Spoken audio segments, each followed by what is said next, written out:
Hello everyone, I'm Angourie. I'm the writer, creator, and host of the Community Library podcast. This is my Instagram page. Welcome. Today I thought it would be fun to do the end of year book tag. It's coming up to the end of the year. This is the point where I start looking at my reading and determining whether I think I'm going to make it to 100 books in a year. Listen folks, I don't think it's going to happen this year, but that's okay. Let's get into it. There were some questions about, books and stuff like that. Question 1, are there any books you started that you need to finish?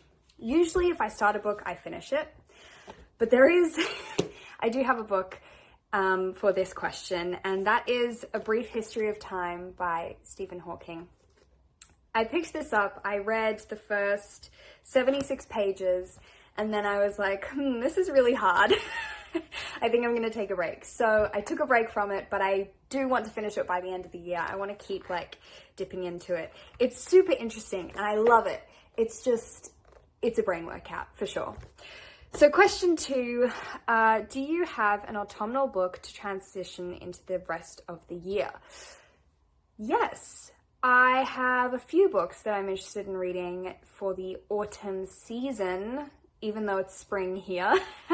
These are mostly like magical books or thrillery books. So one of them is They Never Learn, which is a thriller. And I've heard about it because I think it's a thriller set at a college, and it's about a woman who murders people at the college. I don't know much about it. Sounds cool. Another one is We Ride Upon Sticks, which is about a hockey team, but it's magical and it's weird and it might be a little bit horror. I don't usually read books about sport, but it was pitched as a kind of weird, speculative, supernatural horror. So I'm interested in that. And then another one that I want to read is A Spoonful of Murder. This is the next book in the Murder Most Unladylike series, which I love. It's a middle grade murder mystery series. And this is the next book in the series, and I just love reading cozy mysteries in the autumn season. Okay, question 3, is there a new release you're still waiting for? Yes. I don't really keep up to date with new releases, but there are 2 releases coming out next year that I'm very excited for. The first one is The Chosen One by Echo Brown. I read Black Girl Unlimited by Echo Brown last year, and I absolutely loved it. One of my favorite books of last year, and she's coming out with a new one, which is super exciting. And another book that I'm looking forward to that comes out next year is Into the Riverlands by Ni Vo. I read the first 2 books in this fantasy trilogy this year, and they're novellas. They're really, really short, and usually I don't go for fantasy books, especially high fantasy like this, but I really loved it. It's kind of like folklore, fairy tale. It's super just magical and immersive. Look at this lighting. It's really just highlighting my Taylor Swift merch.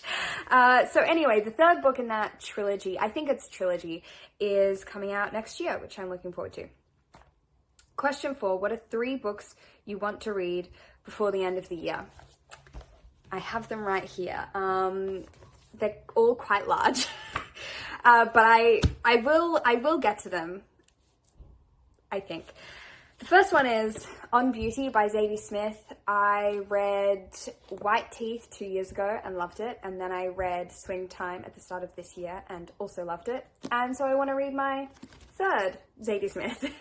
This is quite a long one. Yep, it's 450 pages, and I always get intimidated by her books because they're so literary, but I do love them. So I definitely want to read this before the end of the year. For some reason, the way it's happened, I've always read her books in summer, so maybe I'll wait until, December, right at the end of the year to read it. Another one that I really want to read before the end of this year is Hood Feminism, Notes from the Women White Feminists Forgot by Mickey Kendall. This is a nonfiction book that I bought brand new this year. Actually, all 3 of these books I'm showing you, I bought this year, so I want to read them this year. I don't want to buy brand new books at full price and then not read them. So this is what it says on the tin. It's a non-fiction book about feminism, and it looks really cool, and I can't wait to read it.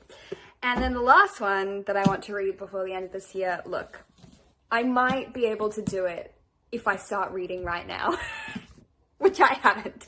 And that is SPQR by Mary Beard. This is a history of ancient Rome.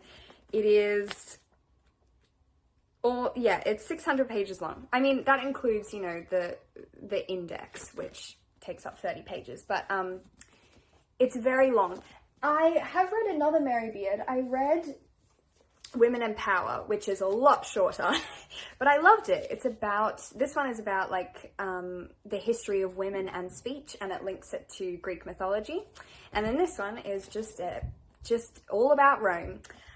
I have never read anything like this before. Oh, that's not true. I've read like all the Stephen Fry mythology ones. So I read Troy and Mythos and Heroes. And I loved all of them. And so I want to read something more comprehensive. I did read like the little prologue or introduction a few months ago, and I was like, yeah, this is going to be a lot, but it'll be good. I can do it, surely, right? Yes, definitely. Question 5, is there a book you think could still shock you and become a favorite? I think all of these will become favorites, especially on beauty. I have very high hopes for this, and I'm sure it will deliver. Zadie Smith knows what she's doing. Question 6, have you already started making reading plans for 2022? Not really, no. No. I guess I want to read more Zadie Smith, I want to read more non-fiction, and I want to read more Australian fiction. But like wanting to read more non-fiction and more Australian fiction is my goal kind of every year. Wow, look at this lighting. So no, I don't have any concrete plans. I'm just kind of taking it one step at a time. But that's where my reading is at now. That's all the questions. I hope this was interesting for you. If you want more long-form scripted discussions, you can of course listen to my podcast, The Community Library. You can find it via the link in my bio, or you can just search up The Community Library in your favorite podcast app and it should be there. And so, yeah, if you want more content, listen to the podcast. And until then, I'll see you around. Bye.